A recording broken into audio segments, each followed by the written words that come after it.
Hey, what's up, everyone? This is Drew, and I want to welcome you back to Learn How to See Better. It's the only podcast out there that will improve your vision the longer you listen. As we wrap up this year, I thought it would be good to collect a few final thoughts and share them here because the question really one might have on their mind at a time like this is, what comes next? What comes next? It's a fair question. In a year of a wild ride of twists and turns for many and most, that question may naturally be on the horizon. And does anyone truly have the answer? Who knows? But to naturally ask that question either out loud or when you're by yourself or to yourself, I think that the answer to the question is simple. The answer is change. The answer is change comes next. And while that might not answer all the questions behind the questions, it gives a good starting point. It gives a starting point that we can address head on, right? Especially if you encountered any change this year and it felt like it hit you head on and you were maybe in react mode. You now have the ability to look at change from the perspective of a proactive nature, right?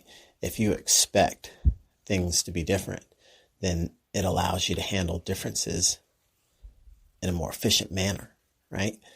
If you expect complexity or adversity, you can handle it more effectively. And so it's not that you want to have a negative outlook about what comes next. But if you know that change is really a constant, change is constant through our whole lives, right? We're always changing. The world around us is constantly changing every single day. So if change is really something that we know is a constant, it allows us to plan around that change a little bit better. I think probably one of the interesting things about change this year is, everyone had a way things were going, a way that they were used to doing things before change came, right? And it maybe felt new, but change has always been there. Sometimes it's the magnitude of change that might catch us off guard, that might catch us by surprise, that might alert us to shifts and changes and signs of the times being different. There's more to adjust to potentially at once, which was kind of a unique piece for everybody this year. So what comes next, right? Do you expect the same surprise? Well, probably not necessarily, but who knows, right? Nobody's got a crystal ball. I know that when I started getting different insights and different advice, mentors, expertise coming my way as far as business guidance, one individual had some pretty sage advice, and it was talking about how you look at the future, especially if you were, let's say, analyzing, financial markets and saying, are times good or times bad, or the market's up or the market's down. You don't really have that ability to predict. And so this individual was saying, what you can do, however, is you can prepare. You can prepare based on your situation, right? The way the story's written, Noah built an ark. And that was appropriate for his situation during his times. So what will you do in these times? Do you need to build an ark? Do you just need to make some slight adjustments to your lifestyle, right? What are we doing to attract the things that we want in the midst of change? So there's some definite questions that we can ask ourselves about the outcome that we seek. Because if we feel uncertain about what comes next, we can sit and focus on what's unknown, or we can at least, at minimum, think more about the things that we do want, the outcomes that we do want. The philosophy that positive outlook equals positive outcome, might sound lofty on paper when you say it out loud, but it's kind of something to think about or little mantra to go by or, have in the back of your mind when you're looking at situations that you might not feel so certain or things might seem up in the air. Well, hey, positive outlook, positive outcome, because we can all choose to evaluate a set of facts in a certain way. And we can look at those facts with more of a positive bias, more of a negative bias. And that's going to start to have a cascading effect in other areas of our life. So it's important to keep some of that in check about how we have an outlook on the future. So when you start to think about what comes next for you, what was some of the change that you experienced at a personal level this year? And how can you take the surprise or the shock factor that was experienced and say, okay, that caught me off guard. If I could roll back the clocks, if I knew that there would be, a cataclysmic shockwave sent through the universe, what could you do differently, if anything, to at least, kind of throw your guard up a little bit, turn the other cheek, so to speak, adjust for the unknown or just sudden impact, right? Of, life as you know it, for some hitting the brakes. And so when you look at the future, what comes next, positivity is going to be important. A lot of what I talked about in these recent episodes is really just kind of taking stock and really evaluating, what some of the positive highlights have been in your world, because they're guaranteed have been some. If you've made it to the end of this year, you're alive and well and healthy, that in and of itself is something to be thankful for and grateful.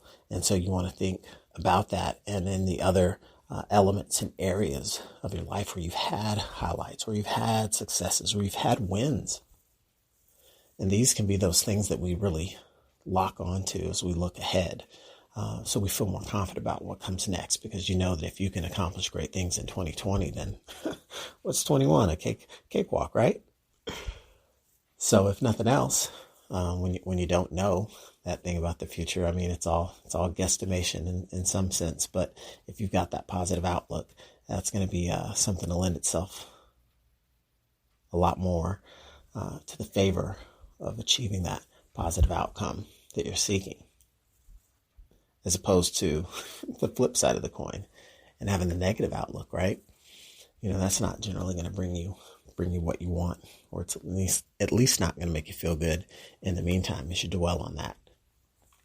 So as we think about what comes next, just try to keep that at the forefront of mind. Change comes next. Change is a constant. The only constant in the world, that many of us will experience is change. So just having that at the back of the mind is something not to necessarily fear, but find ways to embrace in new and creative ways. What opportunities will change bring to you? What opportunities and doors will open up for you to have a more rewarding experience, perhaps in unique and different ways, but to explore those new avenues fully and with the right attitude of abundance. And I think that's going to be something that serves everyone well. I know that's at least my outlook. So I don't necessarily look to call the next shot, but I think preparation mentally, physically, putting your mental health as a priority, your physical health as a priority, and, having all your ducks in a row, so to speak, as far as the things that matter most to you is really going to be what helps anyone in any year get their year start off right and just get readjusted, kind of back to a true north, so to speak, or get truly centralized on where they're going, what they're doing, and refocus. So that time to recharge and reset. I want to share a few final thoughts as I wrap up this year and look at the year ahead, and hopefully you found this useful. So thanks for tuning in. Hope you appreciate it. Share it with a friend. Catch you on the next episode. Thanks. Well, all right. That was some great content, wasn't it? Why, thank you. I appreciate that. I'm glad you liked it. This is your host, Drew Davis, and I want to thank you for listening to the Learn How to See Better podcast today. And don't forget to subscribe and tune in for future episodes, and be sure to share with a friend if you are enjoying this content. Thanks, and see you next time.